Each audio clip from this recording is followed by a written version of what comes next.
Hey, Alex. Hi, John. You know what I hate? What's that? Rich things. Oh, yeah. They do kind of cause problems, especially on like steamer ships on their way to Greece. Mm-hmm.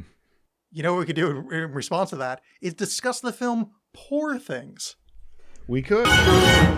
So, yeah, Poor Things, fisheye lens, we love it. I think I'm just going to start with this.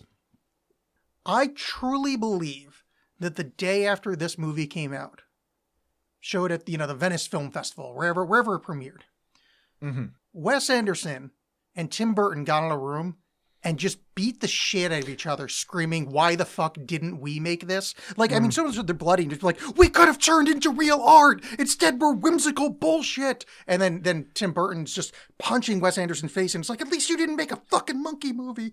Because boy, this is a better Wes Anderson movie and a better Tim Burton movie than either of them have ever made. And I love Wes Anderson. Yeah. See, I kind of feel like it's mainly whimsical bullshit. Really? I didn't hate it. I just like, Oh, wow. man, it kind of keeps going, doesn't it? Kind of makes its point and then just sort of hangs around and doesn't say anything else for a while. I will give you that there is a really bad lull, and we'll get to it. Mm-hmm. But this is like my favorite movie I've seen in a while. Like, I fucking love this thing. But there's a bad lull. Yeah, the performances definitely carry this. The performances are fantastic. Yeah. Mark Ruffalo in particular, I adore.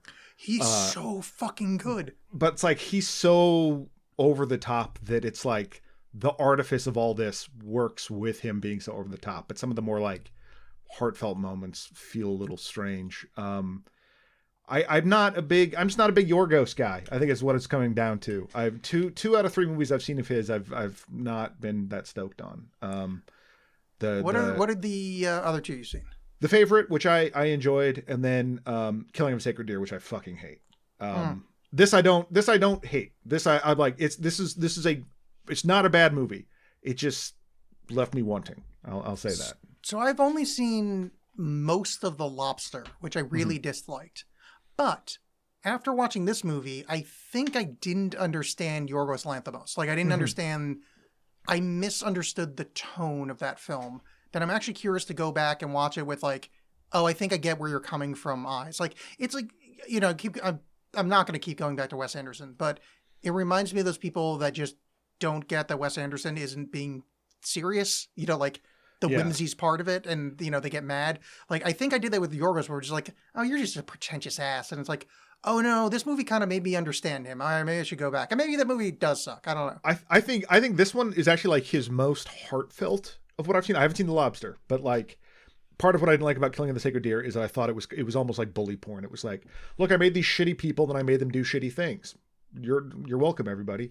And I just didn't really enjoy that much. In The Favorite, they're like all shitty to each other or whatever, but it's like this pursuit of power and this satire of the ruling class, I suppose. But this actually had some like heart to it. And at first, like when it felt very much like it was just going to be like she was going to stay at that dumb. I was kind of, oh no, but she gets like, as she learns and grows, which is kind of the point of the whole thing. I think Emma, first of all, that Emma Stone does a great job of portraying that, but that also became a little bit more interesting. I think I don't want to sound like a prude here, but I think it does get a really mired down in the sex stuff.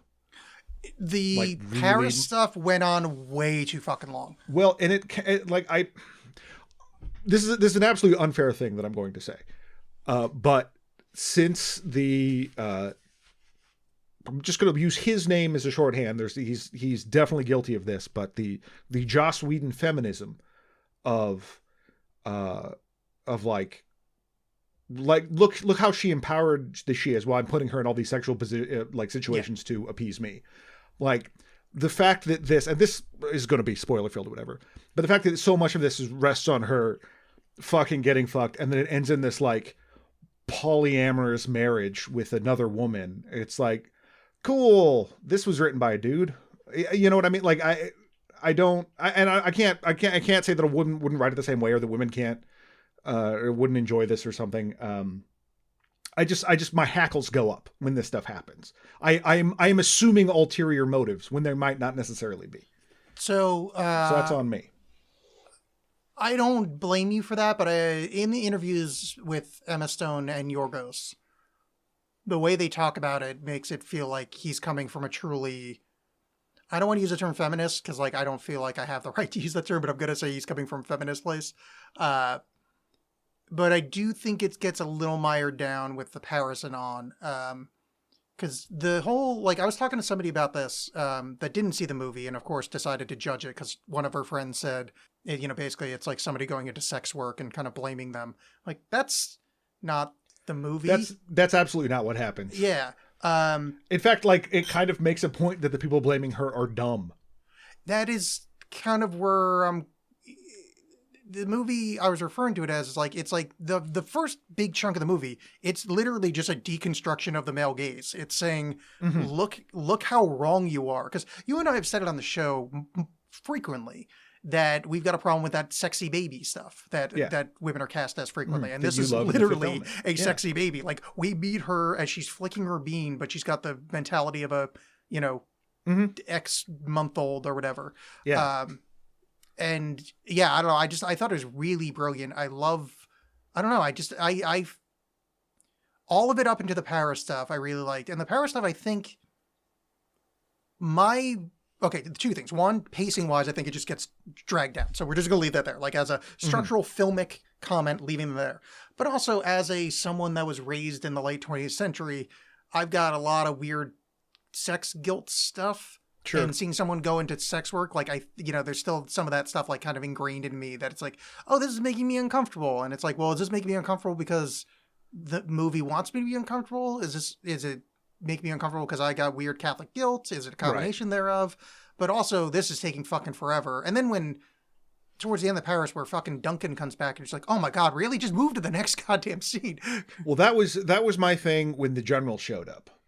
And we can get there when we get there, but that final little scene was like, I feel like we're retreading the same ground, and we've introduced a villain that didn't need to be there. That it felt like it was tying up a loose end that took way too long, and frankly, at that point, I was not invested in. It was not a thread that I was like, well, I wonder what her real life was like before this. I don't care. It didn't seem like that was the point of it. You know what I mean? Like, we've already sort of addressed that this is a shitty thing to do to a person. I would have somewhat, I don't know where you would slot it in, but I liked that part. But I think it needs to come before the revelation that Max is kind of cool and he'll be all right with her past and whatever. Yeah, that being established first, and then that just right. I think that was some of it too. It felt like we're like, okay, well, we did this. Like we went on this journey. And we've come to terms with ourselves and whatever. And okay, here we go. Oh no, there's this guy. And we did for those of you not subscribed to our Patreon, we did an episode about Roadhouse. And in it, I talked about the concept of unexploded bombs and, people coming back that you can't control or something like that. So having while normally I enjoy that, I just didn't here. I was ready. I was more than ready for the movie to be over. And it just goes on for so long. And I don't think adds much to it. I knew very little going into this, other than it's called Poor Things.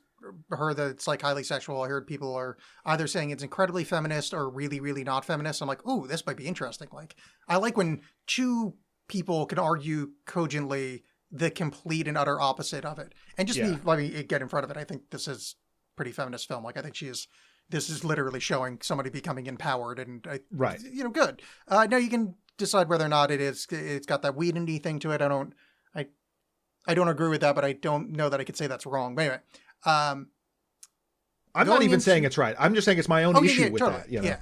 Yeah. Going into it, I was not expecting the Tim Burton stuff, where it's like there's a dog and a duck grafted together. Like, inexplicably, Willem Dafoe is belching what I'm going to refer to as Twin Peaks bubbles.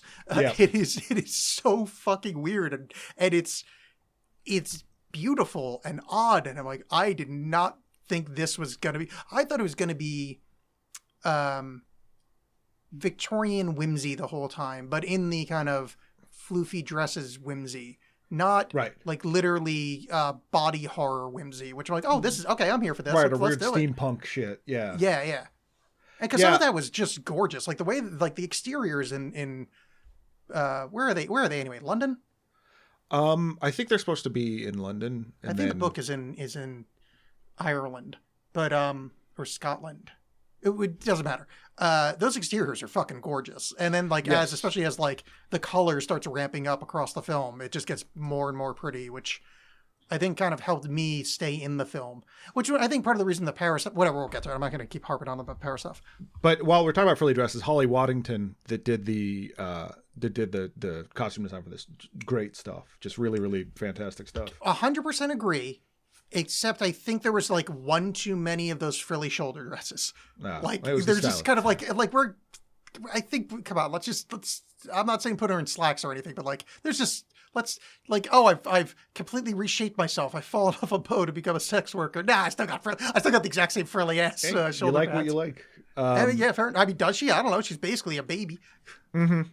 Well, she's probably like a tween by that point. At this point, yeah, and the Willem Dafoe's makeup is fantastic. Yes, it is So really good. I mean, and it's crazy too because Willem Dafoe you hire because he's got a weird face. And, well, I mean, he's an incredible actor too, but I mean, you know, from a facial perspective, and make him weirder looking. Let's bring this. And I'm his performance was perfect. I'm gonna say I'm so abused that I don't really even understand the idea of caring about things, but also he's obviously shows that he cares. That's a hard fucking thing to carry. Yeah, like it's very like I said, like this is oddly heartfelt in ways, and I think like he's able to bring that, like his conflicted things about like I have these I made this living person and I don't have the ability to sexually be attracted to this person. Physically, I am unable to do things. I like his description of that it would just like knock me out for a week if I'd like, it would take more power than that runs the planet in order to make me have an erection. But it's also like he's confused because his paternal stuff has taken over too. So he's like, I don't, this is weird. But just that his awful things have happened to him and he does awful things to other people, but he's not awful to watch. Like, you don't get the sense that he's awful. You know what I mean? Like he's still, there's still a humanity to him. Well, I think they weighted it well because I disagree that he does awful things to people because he's a dick, but like you only see him experimenting on dead stuff. The baby wasn't dead. What's that? The baby wasn't dead. I think the baby was dead as far as we're concerned. Well, because he said dead body, like live infant. Yeah, I don't. Maybe I'm getting. The problem is, we'll find out later in the episode. I have been reading the book, and I might be conflating the book with. Okay. But I took that as that it was. If the baby had been cut out, it would not be viable. Oh, like, sure. It was good for parts. You could be right. I'm not claiming to be correct on that. But okay, if the baby could be alive, yes, that's bad. But it's also like they do routinely talk about him trapping people and taking advantage of people. But do we see it? Yes. I mean, he traps Bella, his whole like, please marry her. And then here's this huge contract he has to sign. Oh, yeah. I got you. I'm sorry. Yeah. I was talking about like weird science shit. Yeah. Gotcha. Yeah, you're right. I was more thinking like he's not grabbing people in alleys and like sewing their dick to their forehead. Right. Yeah, he's manipulative, but it's all comes from a trauma place. So like I don't know. It just kind of doesn't. Like when he his dad put a branding iron on his genitals when he was a kid. Like it's gonna. I think you're gonna have a hard time bonding later in life. Oh, absolutely. With that as your background. Yeah, totally. And then just like the whole thing about like his dad like putting thumb screws on him to slow the growth just to see if that could happen. And just like all the like using his son for all these experiments and him like kind of ending up getting on board with that because he like starts seeing the science of it. On the Bella note, does he keep Bella? So when we met Bella, she's got the brain of a, I don't know, 3-year-old, like whatever, 5, like she's very, very young. Is he just being not a doting father, but you wouldn't let your 5-year-old run around on the street by itself in London. Right. Yeah.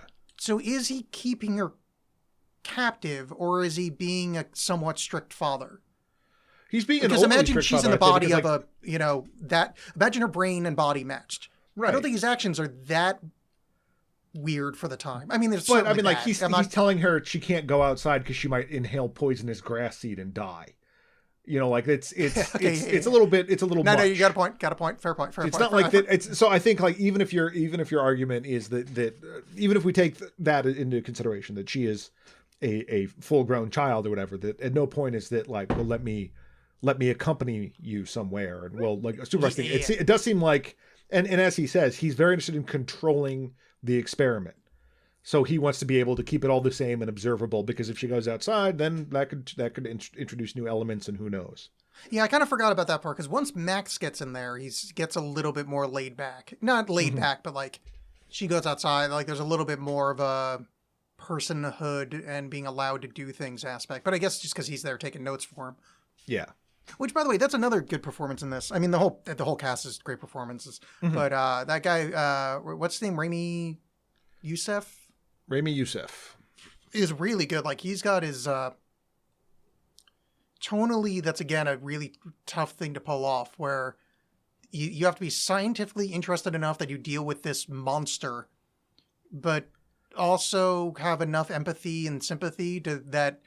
Later, like when there's like this when they come back together at the end. I don't want to like give away every single plot point, but when they come back together in the end, his early performance is so dependent on that early performance to believe that later discussion. And so yeah, I think he got the tone perfectly. Yes, absolutely. I was trying to find the name of the actress that played the madam of the. Oh yeah, she's a very Tim Burton-y character too. Catherine Hunter is the actress name, and she's great. Well, she's actually I saw a Harry Potter and the Order of the Phoenix, and I went like, oh yeah, Tim Burton, which doesn't speak well for few Harry Potter alums. The black lady that works at the brothel with her is from those Dumbledore, the Fantastic autistic Beasts? guy. Yeah. Those ones. Yeah. Oh, that's good for her for doing something better. Oh, yeah, but, hey, she got cash, so good for her. Susie Bemba, I believe, is. I don't even remember her, and I barely saw those movies, but I saw in the cast listing that she plays somebody. I'm like, oh yeah, I kind of remember that. And Mark Ruffalo, I don't know if you know this, the Hulk. Oh, and not the one you're thinking of, the Incredible Hulk. Oh, I was just thinking of Hogan. Yeah, that's I know. You're a little bit strange. You're famously fond of racists. Look, I don't like racism, but racists. Yeah. Collect them. Love the sin or hate the sin. Yeah. That's what I'm saying. Yeah, brother. Exactly. It's it's the artist. Sorry, that's what I'm saying, brother. But yeah, like as soon as it starts turning color, I think this is when I get a little bit more interested. I mean, the black and white, like it looks great. This is a beautiful looking movie. That being said, I fucking hate all the.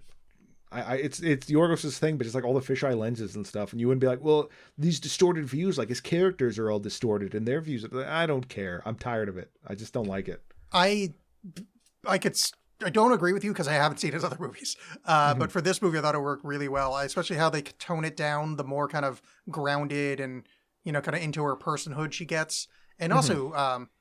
Good for fucking Emma Stone, like figuring out how to like get better at walking as the movie goes on. Yeah, dude, that is some impressive fucking body acting. I had read that because there was some uproar. People were mad that Lily Gladstone didn't win for Killers of the Flower Moon. I haven't seen Killers of the Flower Moon, and I think the Oscars are dumb. And someone said that her performance in that is a lot more interior, whereas Emma Stone's is a lot more noticeable. Yeah. You're seeing her act. That being said, it's not like she's being very broad. She's broad when she needs to be, but like she inhabits this character is given life through Emma Stone. Like you can see the changes happening in her performance, in her, and not just that she stopped saying Bella and saying I, but just the way her face moves or how she interacts with people. It's a very well done performance. Yeah. And her winning though proves Robert Downey Jr. right. I don't. Well, you never go full. Oh, why? Oh, I was going to say, yeah, that was a little. I was a little worried. What a very pretty retard. Yeah. It's we don't use that term, but that line introduced me to this film. I'm like, oh yeah, we're in the past. We're gonna be saying past shit. Well, it's also like, okay, is this going to be the movie then? Did we just sort of acknowledge that this is what we're doing? But it's not. I mean, it is, but it's also like it's not just that. Although it is sort of like how those men view her, and then. But the next scene is like her. It's her going like, Bella, like the cut, and just cutting into a corpse and playing with its dick. Where it's just like, yeah, okay, oh yeah, oh hey, look, there's a duck dog. Like, okay, yeah, I think we got over I don't think this movie's just going to be like, oh, look at the pretty artwork. It's there's going to be baby. Some, yeah, but and I like that it is. I don't think it's necessarily too heavy-handed in that regard too, where it's like, oh, you men. Because there are, I look with the exception of, I almost said Robert Downey Jr., Mark Ruffalo, who is just like, when he finds out that she's like, well, she's going to be kept under lock and key if she gets married. I got to go see who this person is. And then kind of realizing that she's dumb and manipulable, able to, he can manipulate her. But he's also, she's also attractive and he's just a cad. Yeah, and then he gets ruined because of it, and because I will say the one bit at the end when the journal shows back up with Mark Ruffalo, and like Mark Ruffalo orchestrated the whole thing, hilarious, wonderful. Did enjoy that. I just didn't like him showing back up in Paris. That part just kind of, I would say, when he's just standing outside tearing out his hair and just going, ugh. Yeah, I think the problem is just we were in Paris for too long at that point. Yeah, it was kind of great, but like I was so tired. I would just say this is I don't think he manipulated her all that much. No, he did take advantage because she's slow, but he said, like, oh, no, I'm not going to love you. He basically said, we're just going to go and fuck. Like, he was on, like, that dude was open as shit about what is, and I think this is the kind of subtle feminist message, or at least this isn't like the men are right, or this from a male gaze view, is men tend to be the one that get over-attached and start being a fucking idiot and showing this guy that's supposed to be like, yeah, I'm Johnny Fuck Rocket. Look at me being a fuck rocket. And then it's like, oh my God, I love you. Please hold me while I cry. Well, it's like that. They're like, hey, yay, I think we should see other people. Yeah, no problem. Wait, not like that. I meant me see other people. Yeah. No, it's like polyamory. It's like, I get the poly, you get the amory, right? Yeah, come on. But, and I also like that it does seem like, when she's making that choice to run away with him, that it is just like, well, I'm going to see what this is like. Like this is, she has that sort of like more experimentation sort of thing of like, I'll come back and marry you, but I'm just going to go do this for a bit. So I'm going to see what's going on here. Yeah. It's like a gap year, but going to work in a Parisian brothel. Yeah. Just set design stuff. I nearly cheered in my basement apartment when that steam car with the front half of a horse tied to it drove by. It's like, this like, if I were 17 and saw this movie, I would never watch another movie. Like, it would just be like, it's done. Cinema has peaked. I can definitely see this movie, if I had watched it at a certain time, would have just like hit all like overly, arguably overly designed, like to all these crazy sets and costumes like that, plus nudity, plus like attempts at philosophy. I'd be like, this is the best movie I have ever seen. Yeah. And she looks awesome. She's wearing those cool like soot glasses, and it's great. I don't remember why she says this, but like, I'm just going to point it out because this movie has some of the crispiest dialogue that's ever been crispy. But when she goes, sugar and violence, it is most charming. Yes. It's wonderful. Like, well, I want to hang out with her, and not in like a creepy, sexy baby way. I'm just like, I want to hear you say stuff. Like, here's where I want my dynamic to be with her. I want to be the old German lady. I'm just like, I'm not trying to fuck you. I just want to talk to you on a boat. Yeah. Okay. Now that is when, cause I had already kind of like, I was peaks and valleys with this movie, and that's one where I was totally in, because she ends up getting, as goes on this adventure with Mark Ruffalo, and they go to Lisbon, and she just like goes on an adventure by herself because she's curious about the world. And when she goes back, he's all pissed, and they fight or whatever. But she's she wants to go on more adventures. Well, he finds out that she just had some random guy eat her out. Yeah. Which is the, and again, I think I understand why people got confused about this movie, thinking that it's like, oh, just men thinking it. But like, if you were a pure vessel, if you were someone that didn't have guilt, she's right. Why would you not want someone to just randomly go down? You're like, that. If you somehow could strip off all the veneer of society and all the shit that you got pounded into you as a kid, in my case, grown Catholic, hey, Joko's there. Like, yeah, you would, yes, play with my genitals with your mouth. That sounds terrific. What a wonderful day. But, we're so wrapped up in it. Right. But then, but she's not like, so it ends up being this thing where he's like, well, I'm going to take you on an adventure, climb into this crate. And she does, and he ends up secreting her away on a steamship. And she immediately puts together, well, so you can control me, so I can't run away. And he's like, yeah, kind of. But she meets this couple who's this older German lady and this younger guy. And it very much seems like, she's his boy toy, but she's like, I can't do that anymore. Come on, I'm old. I just like having young, handsome dudes around and we talk and it's fun. And like, she's my idol. I just love her. She's so great. Yeah. Yeah. I just want to be an old sassy German lady. And like, she doesn't give a fuck. Like, so Duncan starts breaking down and just going nuts because he just can't control Bella. So much to the point that he's going to kill the old German lady. He's like, I'm going to throw her off of it. And Bella's just ready to be out of like, oh, this is going to be great. I'm going to watch this shit. And he starts dragging her chair to the edge of the deck. I don't know boat words. And the lady's like, oh, I've never been murdered before. I've never been murdered. It's so great. Until like the stewards have to come and stop her. And it's just such a delightful thing. And there's another bit of really good writing here where the German lady's boy toy is a black guy. And we're dealing with, 1800s, whatever. So you're like, there's going to be like a race message here.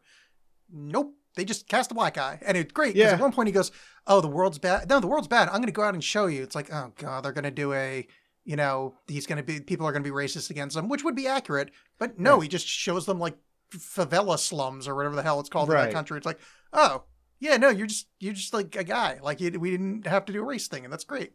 Which kind of like, I don't know. I kind of wish there was more with that. Because she has this breakdown about it and then like wants to give all this money. So like in terms of moving the plot along, it gets her off the ship and all that. But it's in terms of like a character growth thing. Like this seems like it would be a bigger deal than it was.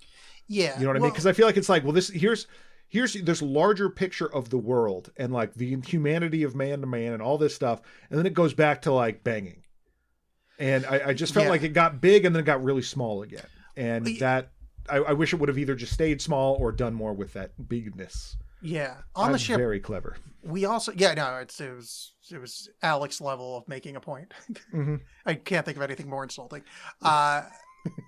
We can't skip on the ship the what might be the best scene that's ever happened is her like them playing that weird asynchronous music, and her just doing the kind of Elaine from Seinfeld dance.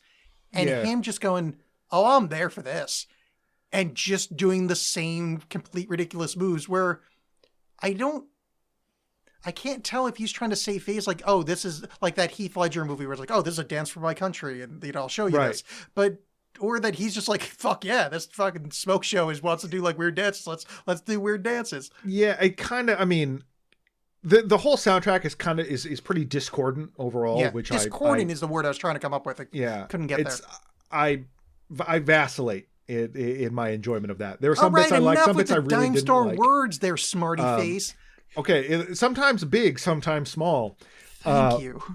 But like in that scene, it's like it's supposed to be coming from a band. How are you supposed to dance to that at all? And so I think she's doing some weird Elaine stuff, and then he ropes it into a different goofy, terrible dance. But I agree with you. I like that moment again. Like her physicality there is pretty fantastic. Yeah. But some of that got a little. I think that added to my feeling this movie was too long, where I got a little bit tired of listening to that. Where it's like, okay, I'm good here. But I was also enjoying because there's one that's very bass heavy, and I was imagining going to one of those like thumping car stereo contests and just bumping the Poor Things soundtrack and standing shirtless in front of my car, as you are known to do. Yeah, John was. I got a sweet car stereo. John was all Omaha state champ for annoying shit in the back of my Mazda. Icy Hot Stunt has full life. Ugh. After the dance leads to the fight scene, which is why this is part of my favorite scene that's ever happened, because that dance is hilarious. And then the way Ruffalo decides to fight is just, he grabs a guy and just kind of like pushes his head to his chest. Yes. Like there's never, it's incredible. Like Mark Ruffalo needs to, I don't know, like this should be his acting from now on. Just make him do shit like this. Well, I love Mark Ruffalo in almost everything I've seen him in, and I'm really glad that he didn't get, he's in the big tent pole films, but he didn't get too bogged down in Marvel shit. They just never really made another Hulk movie like that, because like he's so great in Foxcatcher. He's got more of a supporting role in that, but just again, like his physicality in that is great. But he really was the thing that brought me into this movie, because I was really like, I like Willem Dafoe, but I'm kind of getting bored with this already. And then he shows up and he's so ridiculous that I was on board. Yeah, I think he is. He's terrific. I really only know him from the fucking Hulks, which just makes me sad. Which is fine. I mean, he does a good enough job in there. There's a really great sequence on the boat as well, where she's talking to the German lady, and she's talking to him about like how good Mark Ruffalo is in bed, and she's like, "Well, do you love him?" And he says, "No, he's great in bed, but I want to dash his form, his cadaver. I want to throw his body into the sea."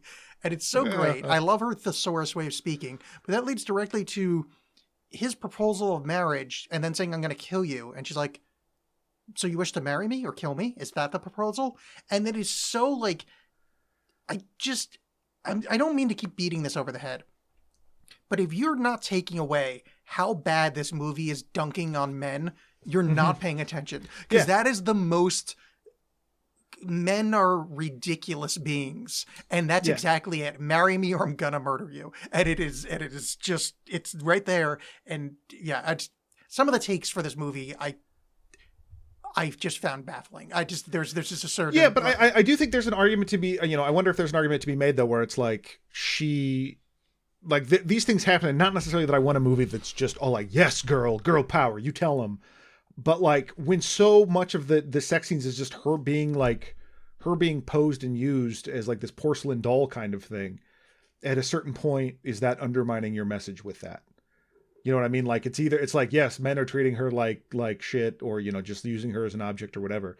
So are you as the movie, like I'm not saying one way or the other, but I'm saying that like that, I think, can call into question some of that, depending on your attitude. I would disagree, because we only see her shown as a porcelain doll in the scenes that we're not supposed to be attracted to her, when she's still a baby. Once she starts getting like kind of adulthood, when she's at the brothel, and apologies people at home, if brothel is no longer acceptable. I don't know what sex work house. Yeah, it's fine. The sex gets gross, and like she's not filmed in a glamorous or attractive way. Right. And, like the second she crosses the line between like almost like mentally I've turned 18, she's filmed certainly not ugly. I don't think she's got a bad angle, but like she's the sexiness of it goes away. It becomes, it's work. And I think that's, I don't know.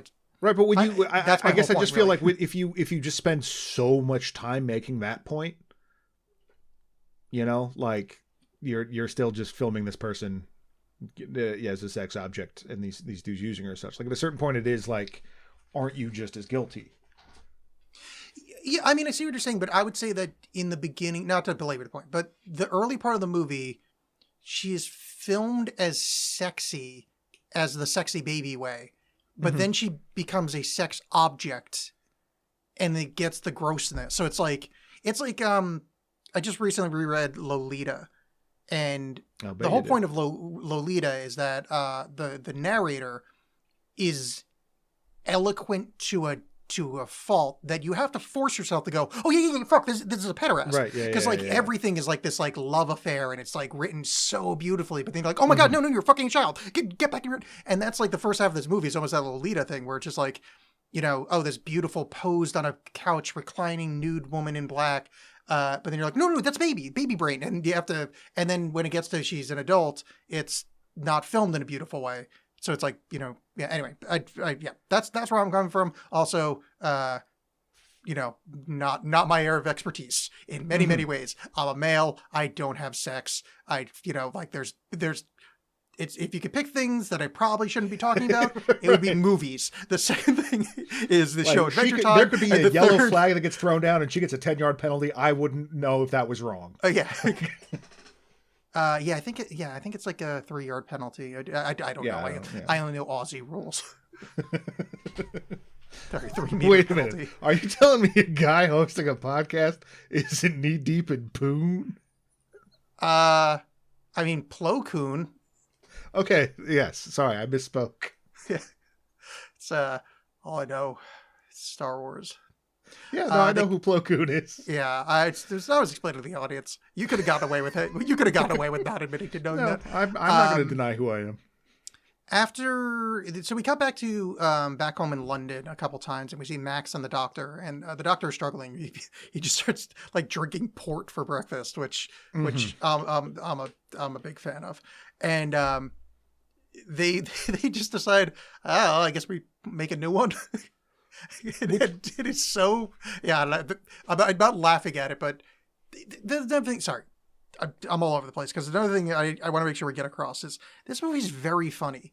Like, there is a lot of really, like, if you read some of the dialogue and kind of your brain isn't in the mode of watching the film, it is some of the crispiest, funny, comedic dialogue you're going to run into. But it's like the movie makes you feel things and you're there and you're entrenched in it. They're like, right, I kind of want to watch this again and like, I don't even know, like, just read the subtitles or something, because there's some really hilarious shit going on.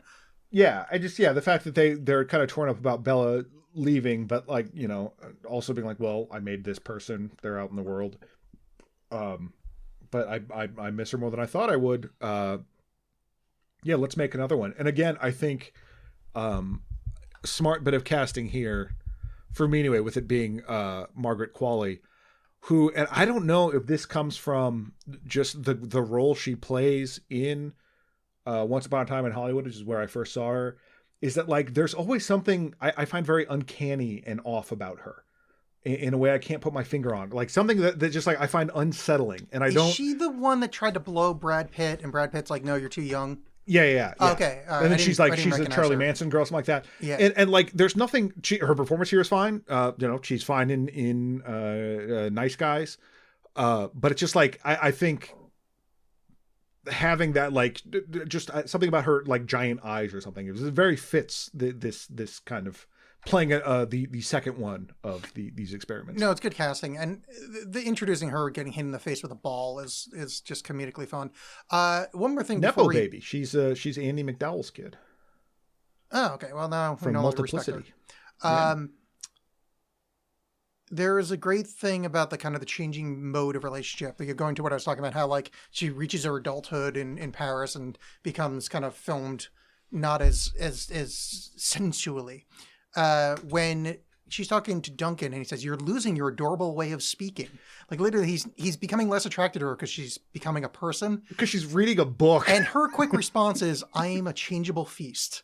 Which is, a quote for, I was like, I fucking love this movie. Like, It's so good. But I just love that they took the time to say, like, you're losing your adorable way of speech is, like, I mean, I can't put my finger on it, but, like, I know I'm a pedophile, but, like, somehow you're not as sexy to me. Yeah. I can't really, I get it. You're like, I really like the first 2 seasons of Stranger Things, and after that, I don't know, something, the show just kind of fell apart for me. 11 stopped looking 11, and all of a sudden I stopped, I guess.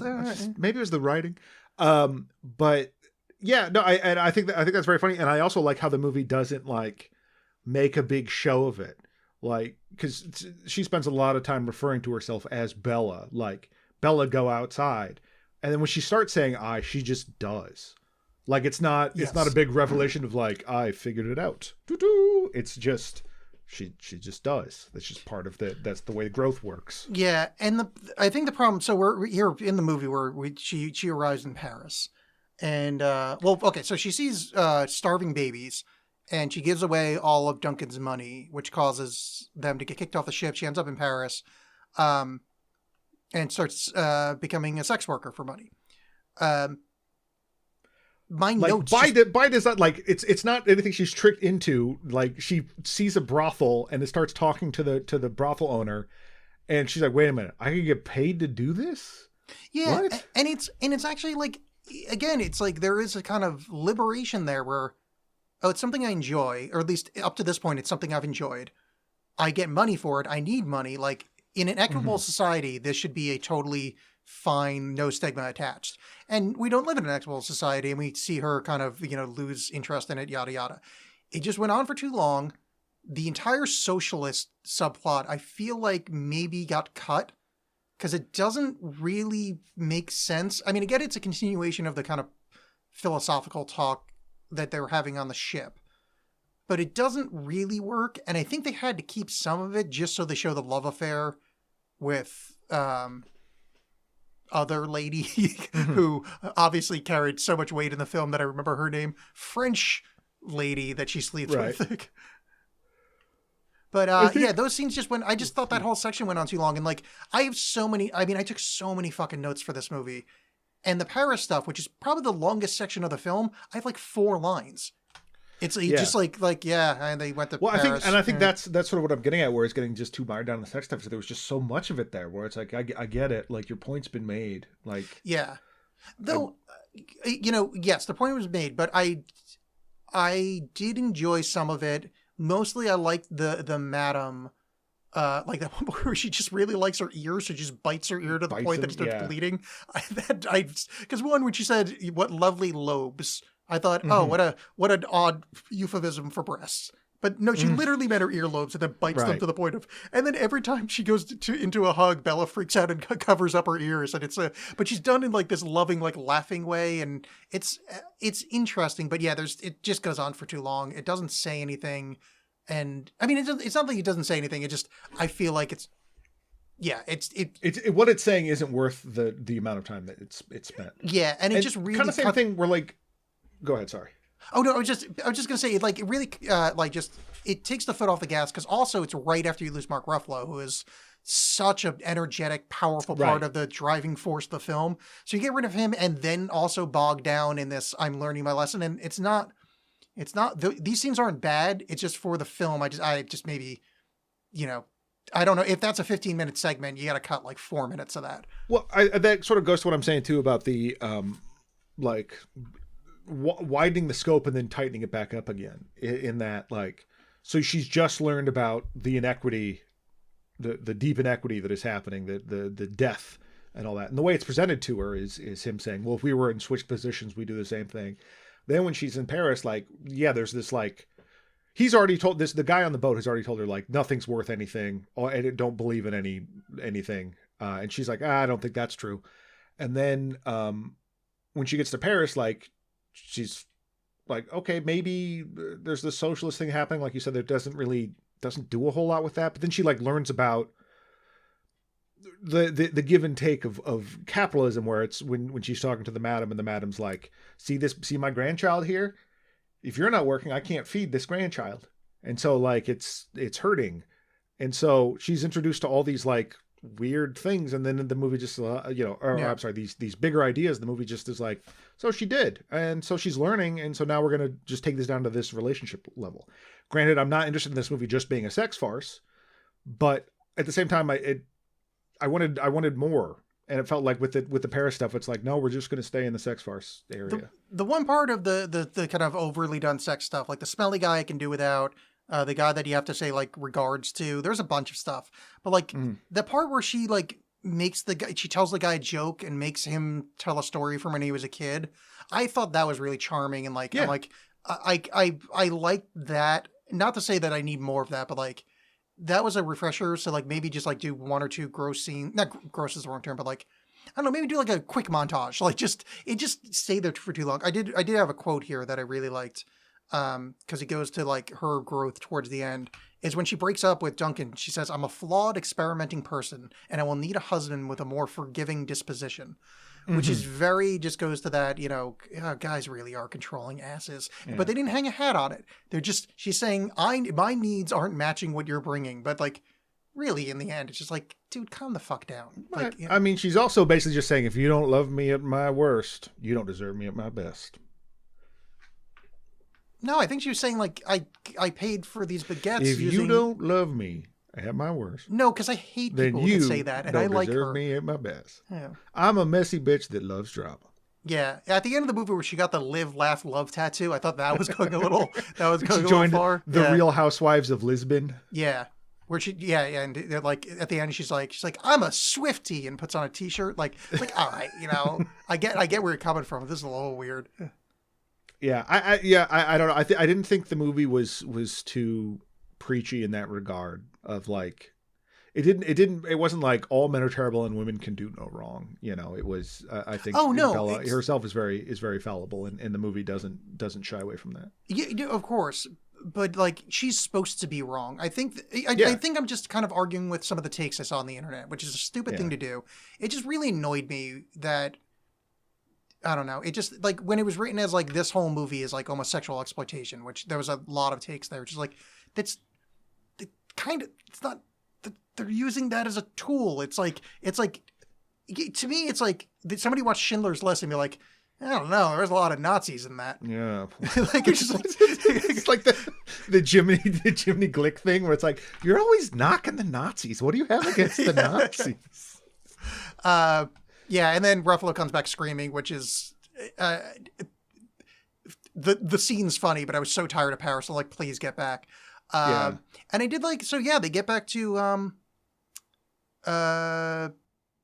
when do we? Oh yeah, she goes back to London and meets Bella 2.0. Right, because Willem Dafoe's character is dying, and I mean, the fact that his name is Godwin Baxter and he refers to himself as God is pretty like on the nose, but the movie treats it as such. The movie like is like, yeah, he does think that. He thinks he's God.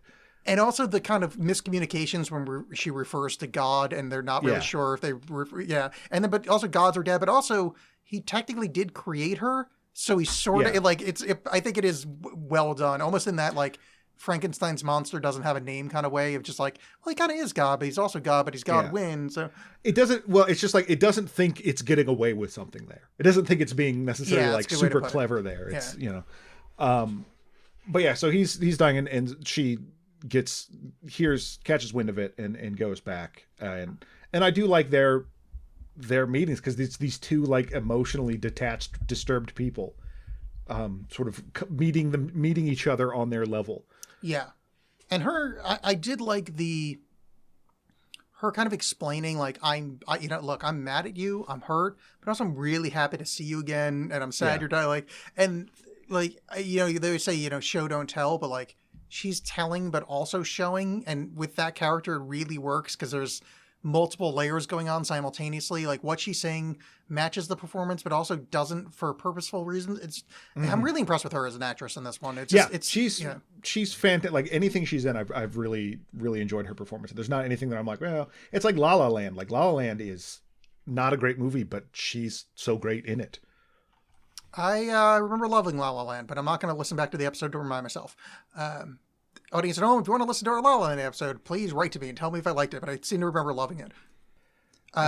She gets back, and another thing I want to point out too is going to if I was 17 and saw this movie, it would be my favorite thing ever.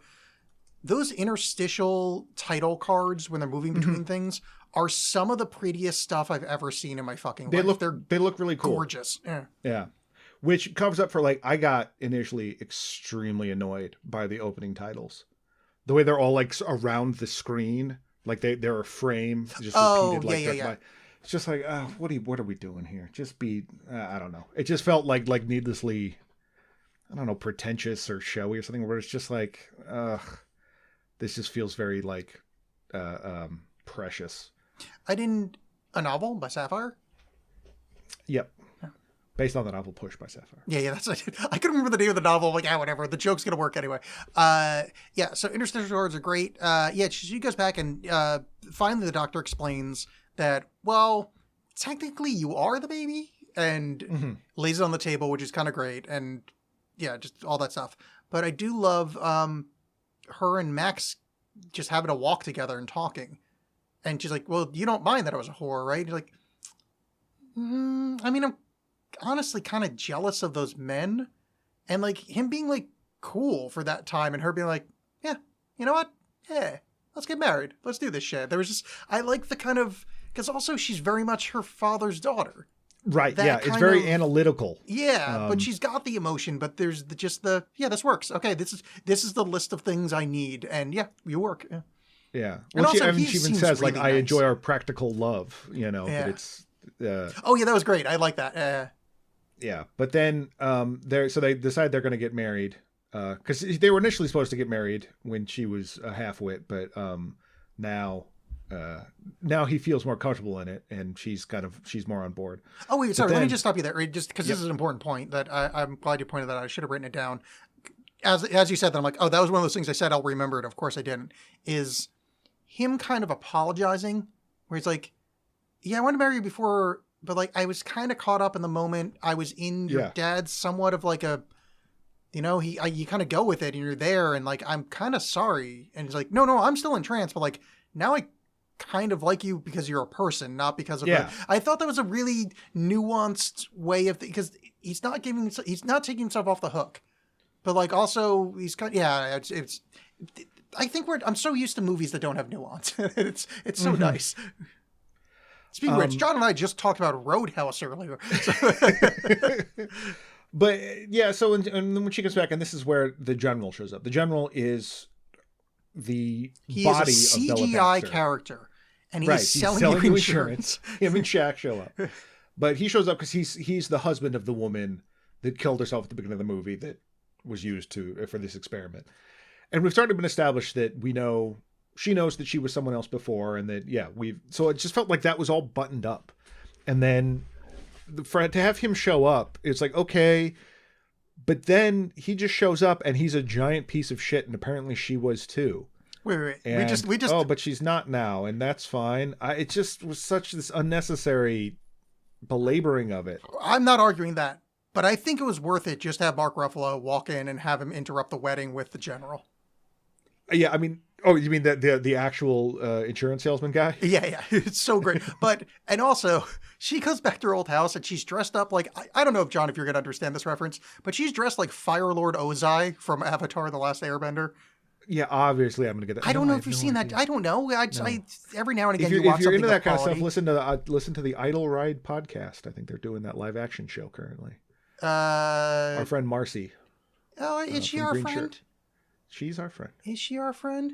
She is. Because last I checked, I think she's my friend because I just had like an 8-tweet back and forth with her from the Jaws account at JawsPod talking about Dune 2. Yeah. Oh, what does the J in Jaws stand for? Jagoff. That's right. So that Jag off an asshole. Actually, just jag off an asshole. Yeah. That's it. Yeah. I just wanted to use that to plug the Twitter account because I'm holding my nose and keeping that thing live because people still go there. So, yeah. But Marcy's great. She's a wonderful person. But yeah, so if you like the Avatar and like the new series. And if you like Idle Rides. Yeah. But, no, I don't know anything about that. I only watch cartoons for men. No, wait, she's dressed like one. And yeah, so just because I think it's been, I'm going to say pretty subtle that he might be a bit of a cad, bit of a jerk. He's going to give her clitoral circumcision. And not just the clitoris, but everything, the whole thing. He's just going to, the whole roto-rooter. And you're like, hey, wait a second. This guy might not be as nice as we originally thought. Yeah. And weird. A man that wants to control her? What a new character. What a new, interesting character. You're right. But at this point of the movie, it would take a real piece of shit scene for me to dislike it. I'm so like, this movie has already won. I'm in the afterglow of it. I don't care that this kind of sucks. But it is somewhat saved. So they tussle. He gets shot in the foot. And he brings over the surgeon. He's like, no, we have to save him. I'm not going to sit here and watch him bleed out. But the way they save him is to put a goat brain in his body and have him hang out in the backyard. Which I'm like, fuck yeah. Because, again, you're your father's daughter. Love it. I'm there for it. And the husband's like, yeah, seems like a good idea. Why not? Yeah, I thought it was going to be that she was going to, like, make God stay alive. You know, like try to save him. Oh, that would have been fun. Yeah, put his brain. Yeah, in, but in also body. like I think her letting him die is growth. Is like Totally. But from a fun like everybody's living in this weird wacky castle together thing that now God has a working virile body Yeah. And I think it's also like him, that kind of like, suck it, man. Now you're a goat. And then, oh, but my lesbian lover from Paris, guess what? She lives with us now. Boom. Like, it just, that kind of felt like an unnecessary addition. You know what I mean? Like, it just, I don't know. That was a little bit too like neatly wrapped up at the end, where it's like, so he's the Max is just like, oh yeah, sure, I guess I'm in a throuple now. I mean, he seems like he'd be fine with it. That guy seems pretty laid Yeah, back. I would have. I don't know. Maybe like 3 scenes less fucking and them having a conversation about it would have been more interesting to me at this point. But yes, the power stuff. I think exercising a bunch of that power stuff, I think, makes the ending would have worked better. Because it was kind of annoying, and also the I'm fine with like a cunnilingus scene, whatever. It's no, it is what it is. But like, it didn't add much, and it kind of lasted a while to the point of like, I don't know. We just sort of like, it's established. Let's whatever. I think that's part of it. Part of it with this movie, I think for me, some of it was just kind of tedious. It was just like, yeah, I got it. Oh, we're still going, huh? Okay. Yeah, I mean, for me, it was just the power stuff, but I agree with you. Yeah. Yeah, I think it just doesn't. It's not bad, but it just doesn't. It thinks it's doing a lot more than it is. Is I guess what I'll say about it. It's just it doesn't justify all this pomp and circumstance. Like it takes itself a little bit too seriously in places, perhaps, because it's not really making any broad, like, amazing points that it hasn't already made. Yeah, I mean, I disagree with you other than that one section. I think I adored this movie, and that one section is even like, I honestly, like, it's not that long. If I saw it in the theater and I took a pee break right there, perfect. I love the shit out of it. I love how, like, I enjoy looking at a naked lady.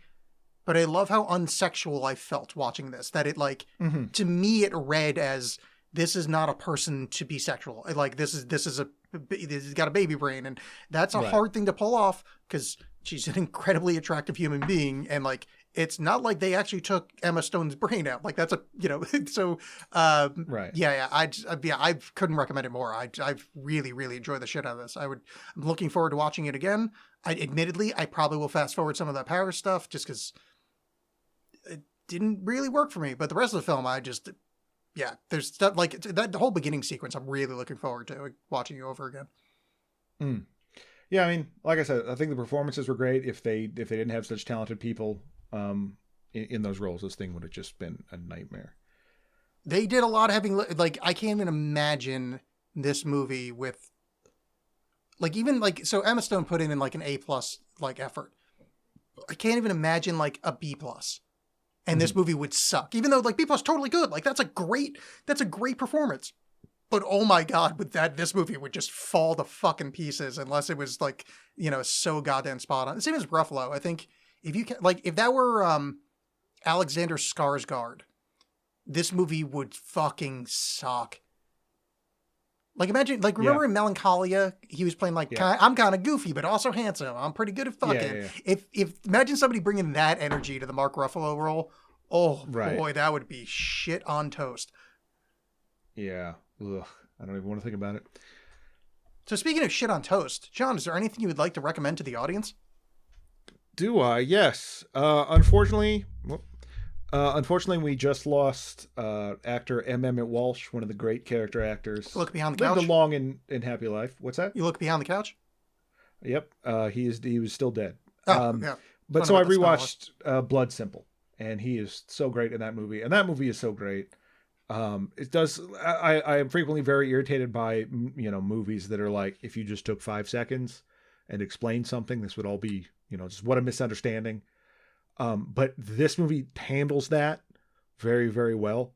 You see why people aren't just explaining, taking 5 seconds and going, no, I mean this. But M. Emmett Walsh's performance in that in particular, he's so disgusting and just gleefully so, and I love it. Yeah, M. Emmett Walsh is one of the great that guy actors. It's not like there's one of those. I mean, you know him better than I do, but like, to me, he's not one of those guys that you point to one role and be like, oh yeah, you know that guy from this. But then you look at him, you're like, oh yeah, he's been a part of my life the entirety of it. I think he may have been in like a Star Trek at some point. Like that guy's just been, he's a. Oh yeah. Yeah. R.I.P.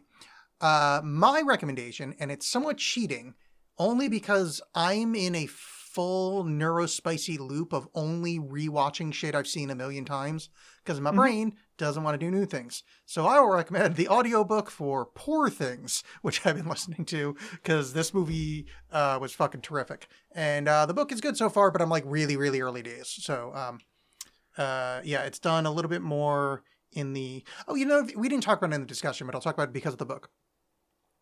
This movie is very much influenced by Frankenstein, which we didn't bring up a lot. But like, yeah. One of the last names is actually Mary Shelley's. What do you call that?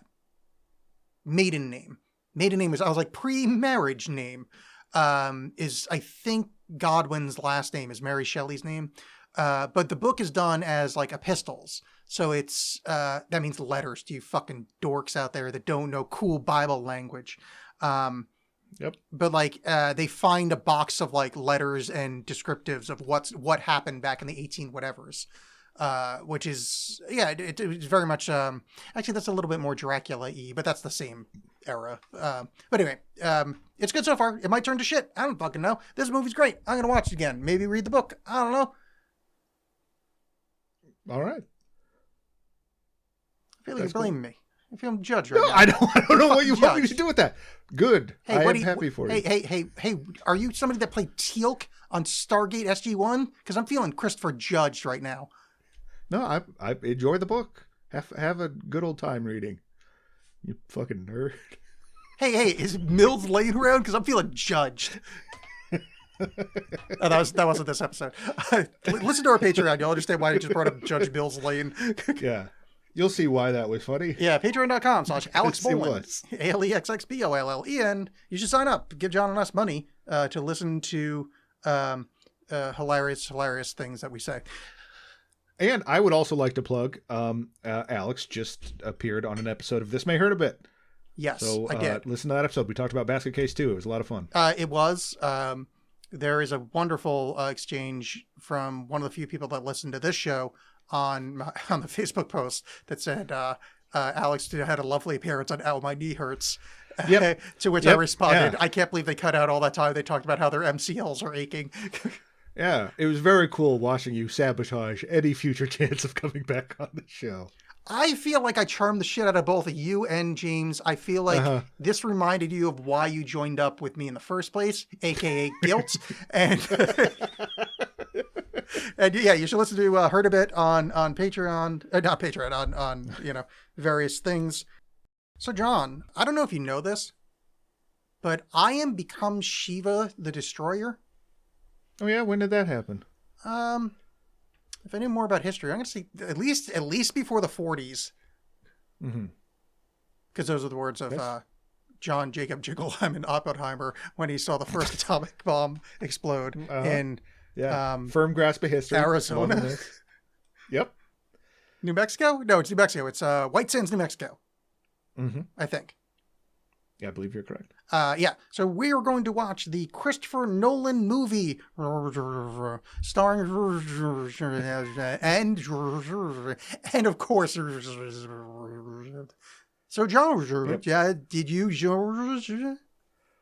I did, yeah. Well, this is Oscar time, post Oscars. We're only picking the winners now, reviewing the winners. We're going to do Oppenheimer. I was having a hard time hearing you. It's way too crisp. Is there any way you could turn yourself down to the mix and then put a rumble behind your voice? Mm-hmm. Cool. I appreciate that. For you. Alex calling his shots. That pretty sure it's going to be just like that. All right. So we will see you next time when we are watching Oppenheimer, or as people where John is from, Oppenheimer. Yep. Yeah, I kept hearing people from the Midwest say that. And I'm like, maybe that's right, but I'm pretty sure it isn't.